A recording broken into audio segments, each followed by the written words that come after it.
Now, I once again welcome you students to your economics class. We were dealing with the chapter Human Capital Formation, and today we are going to deal with the last segment of the chapter Human Capital Formation. Now, in today's class we would be discussing what has been done in the field of education by our Indian government. So what are the steps taken by India to propagate education in the economy? So we are going to deal with the educational sector in India. We will discuss the development or expansion of the educational opportunities in the country in 4 stages. Elementary stage, then secondary level, then higher educational, and what the government has done so far in order to increase the access of the people to technical or professional education. So at the first stage, the elementary education. Now the government has made basic and elementary education compulsory for all children till the age of 14, 6 years to 14 years. Elementary education basically covers teaching from class 1 to class 8, that covers the age group of 6 to 14, and it is provided free of cost to every child.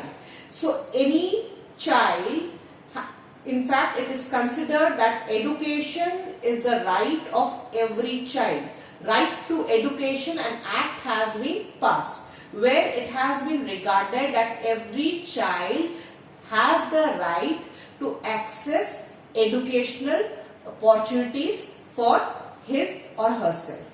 So this act has helped to increase the number of students in primary and middle school from 2.23 lakhs in 1950-51 to 11.92 lakhs by the year 2011-2012.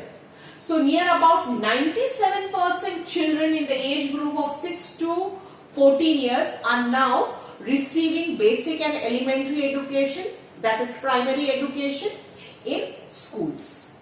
And in order to encourage the elementary and basic education, the government has also brought various schemes like Poshak Yojana, midday meal schemes, that is to help the children to come to school, and in order to motivate the parents to send their children to school rather than in pushing them or enforcing them into different sorts of evils like child labor, etc., etc., and making them earn their livelihood.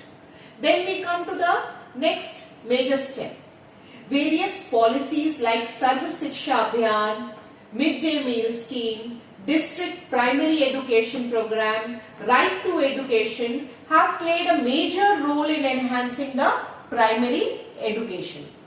So the government, in order to make that basic and elementary education accessible to all the children, has added or encouraged different programs like Sarv Shiksha Abhiyan. That means every child in the country has the right to get educated. Education for all. Then midday meal scheme, where the government provides the midday meal to the children attending schools. Then they have different programs on district level to propagate primary education. Right to Education Act was also passed. Next. Then we have the resources that the government is spending to enhance or propagate secondary level education and senior secondary level education. Secondary level, basically your education in class 9 and 10, and senior secondary, that the education that is given to the children at class 11 and 12. Secondary and senior secondary. So as per the survey, the number of senior secondary and secondary schools have increased from 2.12 lakhs to 482 lakhs in a period of 1951 to 2011-12. So over a period of 50 years, there has been manifold increase. You can just imagine 2 lakhs and 482 lakhs. So there has been a significant increase in the number of senior secondary and secondary schools imparting 9th, 10th and 11th, 12th education. And then the government has also set up at the central level different schools which are being specifically run by the government and which provides quality and standardized education, like Navodaya schools, Kendriya Vidyalayas. They are playing a marvelous role in imparting and propagating education amongst the children in our country. Next, then we come across higher educational facilities. As per higher education, a survey has been made that nearly 665 universities all across the country are imparting higher educational facilities through number of colleges. And the higher educational opportunities have also increased along with basic and secondary and senior secondary education. So in this case, the UGC or the University Grant Commission plays a very significant role in imparting higher education, channelizing the structure, channelizing the courses, the fees kept optimum so that everybody can afford to spend on higher education. Next, now we come to the technical education part or the professional education part. In addition to the last one, now we'll go for the last one, that is after independence, number of technical institutions, ITI, then technical courses, vocational courses related to sales, management, computer education, marketing, human resource development, finance, insurance, different spheres of technical education or professional educations have emerged. And these vocational courses or technical education basically aim at providing job-oriented education so that people can easily secure a job for themselves and earn or generate their livelihood. So they basically help a person to become self-dependent or self-employed and become a human capital for the country.